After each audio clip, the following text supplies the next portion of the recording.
Hey guys, you want to see a movie that involves a serial killer, the occult, and the 1990s?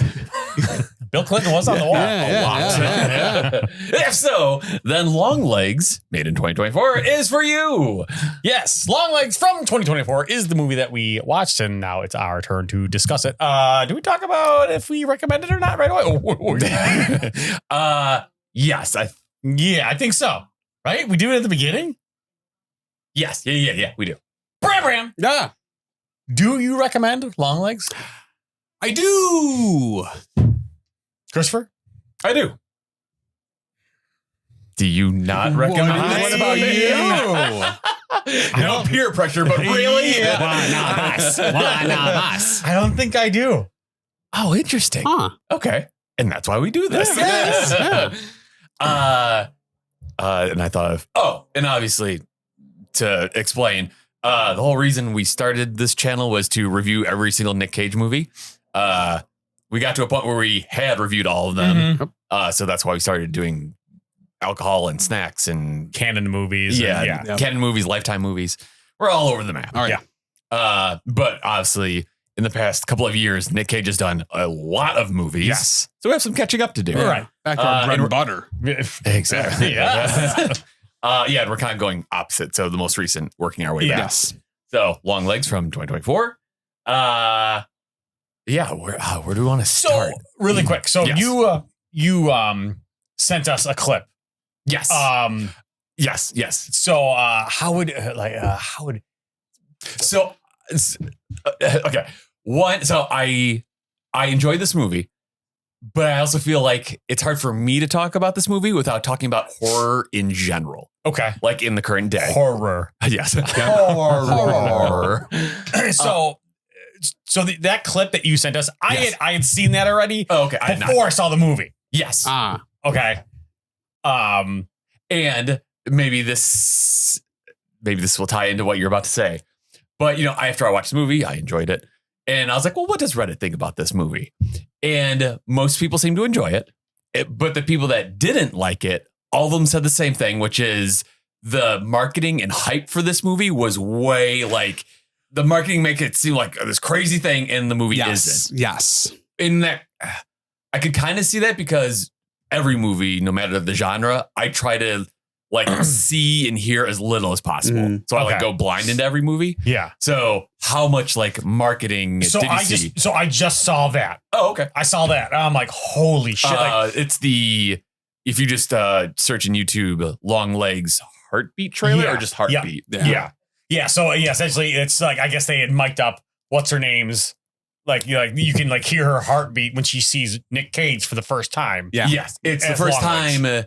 It's the first time in the movie that the characters meet, but it's also the first time literally the two, Nick Cage and Maika Monroe, the actors met each other or in the same room. Yeah. So I think it's pretty cool. Awesome marketing. Yeah. I'm like, holy shit. I'm like, dude, he's got to be super fucked up looking. This is going to be awesome. Yeah.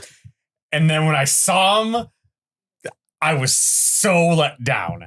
And I think that might be part of the reason I don't recommend it is just he could have looked because first, when I first saw him, I'm like, oh, he's a woman? So I mean, they show his face very briefly in the very beginning. Yes. What was your first thoughts when you first saw that little snippet? So that I'm just because you really couldn't see what he it's looked literally such a split second. I'm because you just kind of see him from the chin down or the kind of from here down, from the nostrils down. So it kind of gives you a creepy vibe, because you're not sure. Because you just see some long scraggly hair. You don't get the full view of it. Yeah, and also you just know something's wrong with this guy. And I should also mention that I thought I bought I rented a weird format of the movie. Yeah, because a lot of it is 4x3. Okay, I was gonna say 4x4, but because it's the sides are cut off, but then also in that scene it's only this part. I'm like, what the fuck? It's all cut off. I'm like, formatted for TikTok. It's So, but what you can see, he looks like an 80s mom. A lot of denim, kind of the curly hair. Was it denim? I think it was. Oh, maybe it wasn't. It looked like denim in that scene. But yeah, I feel when you see it, like, because he's been doing this in the 70s. So this is like a 30-year like thing. So when you see the young version, like I feel that's I hate to tell you, but it's been more than 30 years since the 70s. But you know what I mean. Like, but no, I make that joke because after I saw this movie, I texted Andy about it. And because that's like when I was watching this movie, and it kind of happened again this time. So I'd seen the movie when it came out in theaters and then watched it again. Surprise reveal. I actually watched it this time with the director's commentary. Oh. So I'll have some interesting info for you guys. Okay. But like this movie takes place in the 90s. So, and when like I was watching, I was like, oh, the 90s, that wasn't that long ago. That was just yeah. So you're like, oh, the 70s, that wasn't that long ago. It's like, oh, no, actually it was. Again, we're huge with Gen Z. Yeah. Huge. Yeah. So that being said, to kind of go off your point, I enjoyed this movie. You know, I've seen it twice. I liked it both times. I will say that like, I am so indifferent on the makeup and how Nick Cage looks. Like I don't hate it, but I also like don't think it adds to it at all. To me, it's what's scary to me about it is not how he looks. What's scary to me are the imagery, the shots. Like there's one, I don't remember. I don't even know if I have it down, but I have it in my head. Like the shot, it's inside of a building and there's two windows. And it's at a part where it's just like when they're in the barn and they're digging up the down. Yes. Yeah. That's just like, you're not sure what they're going to find, what they're looking for. And it's such a perfect, like, just creepy shot. I don't know how else to explain it, but there's a lot of that stuff, a lot of like just symmetry in the shots. And that's what really got me is I should say more the second time around. Cause I think the first time was more like, I want to see the Cage. I'm in the story, but see, the second time is, you're like, oh, this is really cool the way they're doing this. And you catch things. There are things in the background. Like, I'm like, I didn't see that last time. So this is probably not a popular opinion. Cause like this movie, it's more like a psychological, like kind of like not paranormal. What's the word I'm looking for? I mean, it is supernatural in like the occult satanic sense. Oh, yeah. So I feel like it should not necessarily like ghosts. I feel like it should have been less that and more like a slasher killer kind of movie where you're seeing him be more involved in the killings. Just because the character is cool. Longlegs is cool. It's a cool concept, but it just looks, I don't know. Something could have been different. Like maybe like more fucked up looking or something. It's just, again, I think Nick Cage was good in the role, but again, like how he looks to me didn't add or take away from the movie. They didn't need to make him look fucked up. Like, it wasn't a needed thing. Like all it really did was the one part where he's in the hardware store and the girl at the register's like, the creepy guy's here. Like the gross guy. Yeah. So it was like, that was really it. There was no reason he looked like that, I guess, unless it's supposed to be because he worshipped Mr. Downstairs. Yeah. You know, like maybe that turned him into it or whatever. But I don't, it helped with some of the shots, you know, the quick ones at the beginning where you saw like a second of them and that was creepy. But once you saw him, like afterwards, like, okay, he looks like that. Now it's, I don't know. I think that could have been true even if he like looked normal. Right. Just like, because I mean, that's basically like what Jaws is. Yeah. You know, they purposely didn't show the shark. Right. So that's what made it scary. Yeah. Speaking of creepy. Yes. That medical examiner guy, like after they find the porcelain doll. Right. Like it's around like 44 minutes in. Super creepy. He's like, oh yes, the beautiful porcelain. Just beautiful. It kind of makes me think he's the killer. Well, he's talking about that ball too. Like he said multiple times. Well, there's nothing inside. But it's just like the guy from REO Speedwagon. And it's so beautiful. Yeah. She's driving me nuts, but she's so beautiful. And then that girl that woke up that was supposed to be taken out back, and then she was like the only survivor of that like one family, right, the one that they visited in the mental home. Yeah. Although I was still kind of confused, and I tried to look it up afterwards. But when Longlegs dies, they say that she died. Yeah, she jumped up. She jumped off the building. Yeah, but why? I think it's like I don't. I really don't know how it, Like I said, I even like try to look it up on like Reddit and stuff. I guess it's more of like because it's satanic. It's like, oh well, if the head guy that's like supposed to get it, because she still had. They didn't break the ball, right? You know, so they still had that black smoke in it and everything. But the mom was still doing stuff, like still carrying out his deeds. I took that as she never was under a spell. She was so concerned about her daughter, like to grow up to be a child, and she's been doing it for so long. You can tell at the end when she's sitting there, and the daughter's like trying to stop with a gun, and she's like, "You have to let it happen. You have to just because like it's almost like she's just insane." She's like when she walked up with the gun to the lady in the car, like So I think she was just nuts. And what did you? I don't know how vague we want to be, but how did you? Would you think about like the reveal about Longlegs and when did they first when we first see them? No, like when you realize how how it's all connected, kind of. Spoilers. The fact that you realize he's been downstairs the whole time. Okay. Wait. Yeah. So the first. Hold on. Yep. He's been down. Yep. So Longlegs has been downstairs of Lee, the FBI agents. Like, so her mom's crazy, lives in that White House. Yeah. Right. Longlegs has been in the basement. The whole time? The whole time. I didn't catch that. That's where he makes the dolls. I didn't catch that the first time around. Yeah. The second time around. Because I know they keep showing the scene with them in the basement. Yeah. Yes. So the first time they show that scene in the basement, it's just Nick Cage putting like the blanket or whatever over the doll.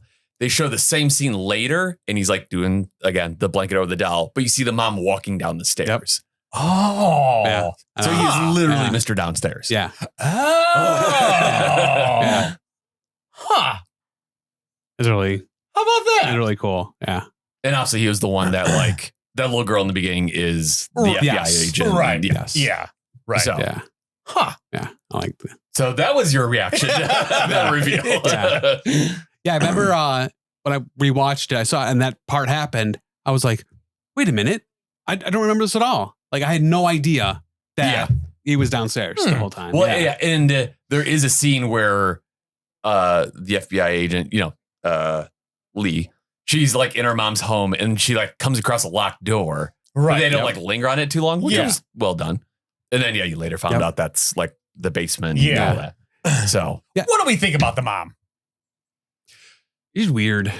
So I had to look up her age, but it definitely seemed like someone who was young, who they put like old person makeup on. I was like, didn't she looked older when they were in the 70s. Like she looked younger as the mom in the 90s. I thought with the longer hair. I can see that. I thought she looked, I feel like it's just like the hair when she was old. Yes. Just looked very much like a wig. Yeah. Like when she had the long hair. Yeah. It's like when they first show her, she's sitting on the bed. She has the long hair. I'm like, oh, great. This fucking Joni Mitchell bitch. Like, here we go. Like, what do you have against Joni Mitchell? But my thing, like between the mom and the daughter and Longlegs, I'm like, why is everyone fucking weird in this movie? Well, and you said the surgeon or whatever. He is weird. Yeah.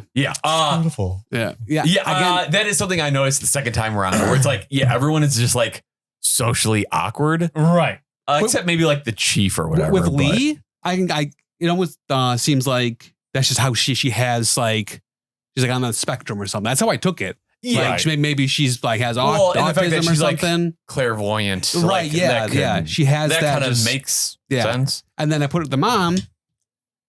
I put it because she's been killing people. Yeah, her whole life. She's just insane. Yeah. And then Nick Cage, well, he's Nick just Cage, nuts, right? Yeah, but like you say, you have the contrast with the boss, the head of the bad guy, that black dude. Yeah, it's like he's super normal. He's like the only normal person in the movie, and it's really weird. It almost makes him weird. Well, that and what again? Spoilers. What did you guys think about like the last scene at the birthday party? I liked it. Yeah, that was nutty. I liked it. Yeah, that was good. I thought that was good as well. Yeah. I was very happy that in this very serious-ish movie that there were still some Nick Cage like isms in there. Yeah. Oh, when he's in the car. Daddy! Mommy! like it's like later in the movie, like hour 17 or something like that, where they're flashing back to where, Longlegs is, standing outside with the daughter. Mhm. And like the mom's like, who are you? Why are you here? Yeah. And like, he's like doing dude, this. that's weird. And Like, it's, dude, it was so serendipitous, maybe. I don't know. But like, he's doing that. And I'm like, that's weird. Like from this angle, he kind of looks like Paul Stanley. And then he starts, dude, he looked like Paul Stanley to me. I like that. But then when I thought that, he starts going, let me in. Yes. Yeah. He starts singing. I'm like, whoa, this is great. wait, what does this? Okay, he was doing that thing with his hands. Does Paul Stanley do that? Nah, he's, Sure. Okay. Yeah. Little jazz handy. Yeah. He's show business. Yeah. That's amazing. I will say something that I am, again, it's hard for me to talk about this movie without talking about horror in general and just movies in general in this age. I was very happy to see that they made this movie for about $10 million, which is like not a lot. Wow. And it made basically $109 million. Oh, wow. That's awesome. So it's like, that's fucking cool. Yeah, I like that. Opposite of Joker 2. Yeah. Oh, yeah. Oh, they're just like every Marvel movie, which has like an insane budget. Right. Like, Yeah. And to go off your point, something that I noticed on the first time watching, and then like on the first scene of the second watching, this, like, for me, this movie looks amazing. Yeah. Just like color, camera angles, like everything. Yeah. Just like, God, this movie looks The good. colors It's are very really like good. muted, or like it's just, it's all like very depressing. Yeah. It's- There's no happiness in this movie. Like all it does is like it's even keel. I feel throughout. You're just like waiting, and something happens. And you're waiting, and that it's like it's a slow burn, but it keeps you engaged, I guess, with it. And something that I like about this movie that I don't like about most horror movies, I like the director actually kind of commented on it during the director's commentary. In regards to like jump scares, he said, I don't give a shit about them, so I don't do them. Yeah, I mean, were there really any? Not really. And he kind of points out the only like jump scares are when those title cards come up. That says like part yeah, 2. yeah. Because a lot of it was like just cutaways. There was no like so, in your face. It was like next scene, like real quick stuff. And it's both like he kind of mentioned it, who's the director? Oz Perkins. And then I also saw it on Reddit where a lot of people mentioned that like in the background, there's like a big bunch of like negative space. So you expect something to like pop up, but it never does. Yeah. So you're just kind of it's uneasy the whole time. And yeah. And you kind of mentioned it earlier. But yeah, I didn't realize the first time that there is like the devil's in the background a whole bunch in this movie. A whole bunch. 15 different times. Yeah. Which I didn't see it at all the first time. And I didn't catch that in the second. This time I only saw it like 3 times. Yeah. I only saw like a handful. Yeah. Yeah. So for example, it's when she like first gets the case and is looking at the clues at the FBI office. There's like, it's nighttime, so it's a little bit dark. But in the background, there's an American flag, and there's literally like the devil just standing next to it. Just like not moving or anything. We just like see the horn and shit. You're so focused on what she's doing because that's kind of where the central point is, that if you weren't like really staring at that spot, it would just go. That's why it's it's very I thought that was kind of cool. Yeah. Interesting. Yeah. Maybe I don't know. You think you'd rewatch it? Yeah, I think so. Yeah, all right. Yeah. You guys are kind of slowly turning me. All right, there we go. Yeah, I mean, I agree with you. Like the makeup and his look, like yeah. It is interesting that they put him in all white. Right. Because generally, like, I don't know, like evil, like Darth Vader, he's all like in black. So the fact that he's all white is like interesting. Yeah. I'd say, I think he did a good job. Yeah. Oh yeah, So, absolutely. And a lot of his Nick Cage isms, where they're like, "Oh, goofy abba," some of them made like, goofy abba, just like, "Oh, look at him, he's a silly man." Yeah. This like, it was some of that, but in the setting it was in, it was creepy. Like this is a guy that's like not killing people, but part of a serial thing for over a certain time, and like he's being like weird, like singing "Happy Birthday" to her. Remember, like and they're all like watching the video, and for 24 minutes he's acting like that, and it's just like, okay, something's up. Like it's I like that a lot. Where is this supposed to take place? Oregon. Is that Oregon? Okay. All right, Pacific Northwest. Oregon. Oregano. Oh, in the director's commentary, he does mention that because the director also wrote this movie too. Oh, okay. And he mentioned that like on the script, like he didn't say like how to perform the lines that like Nick Cage does. He just like the words are on the page, nothing about how to say it. Yeah. Or like, so like all that is very much Nick Cage. Huh. Like both him in the car, like screaming, and then like that whole scene where he starts singing, like that was all Nick Cage. So yeah, that's just Nick Cage being Nick Cage. I like that a lot. That's real good. So the director was saying that, so Nick Cage was only like on set or whatever for like about 2 weeks. Okay. And he was saying that like the whole time, Nick Cage like very much like kept to himself, like, you know, kind of like stayed, you know, separate from the crew. And not like to an asshole level, but was like trying to like stay in character and like kind of, you know. But his last scene was basically the scene, spoilers, where he like kills himself in the interrogation room, where he like smashes his face in. Yeah. So like that was literally like the very last scene that he did. So, you know, he goes through this whole scene, smashes his face, and his face is all fucked up. He's covered in blood. And then like, that's it. So, you know, they say, all right, cut, you know, everyone, you know, that's the end of the scene. So, and then like it makes sense, but I never knew this. But like when an actor is done, like for the movie, they're like, all right, everyone, like that's it for Nick Cage. And like everyone like comes around and claps and, you know, very theater kind of thing. So like they did that. So like Nick Cage does the scene where he like smashes his face and his face is fucked up. He's covered in blood and like, all right, and cut. So like, all right, everyone, that was it for Nick Cage. Everyone claps. And then he like, as actors do, he's like, oh, like thanks for the crew, and it's been a great experience. But he's just like covered in blood. He's like, oh, this has been great, guys. It's like the first time he's talking to a lot of the crew. He's like, oh, this is great. That kind of wonderful. Just like that scene, that's his death scene. That was awesome. That was awesome. That was really cool. I was trying to think of like another movie where like a character like did that to themselves or like had that happen. I can't really think of much where it's like, nope, my job's done. Yeah. Boom. Like, because he almost was like, haha, I finished. Yeah. I'm just going to smash my face on the table. Yeah. It was insane. How do we feel about the very end?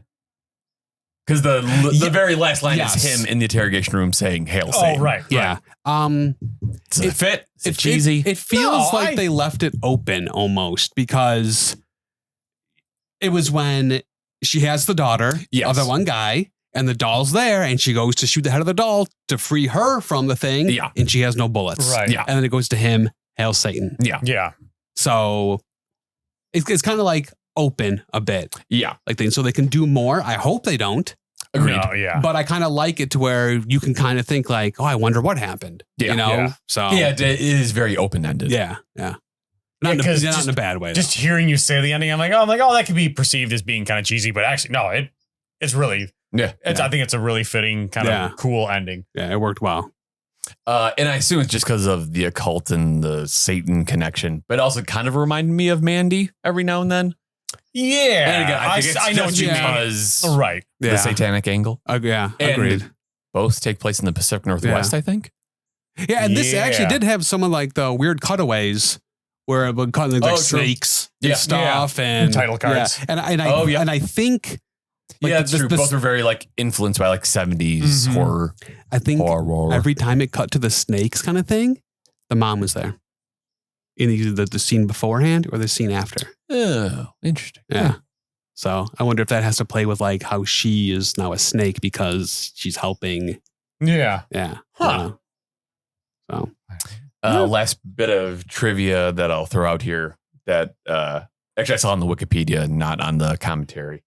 I guess the director and writer was kind of influenced by a lot of things. Like you can see a lot of references in this movie, like obviously Silence of the Lambs, you know, female FBI going after a serial killer, like, but also partially inspired by the killing of John Benet Ramsey.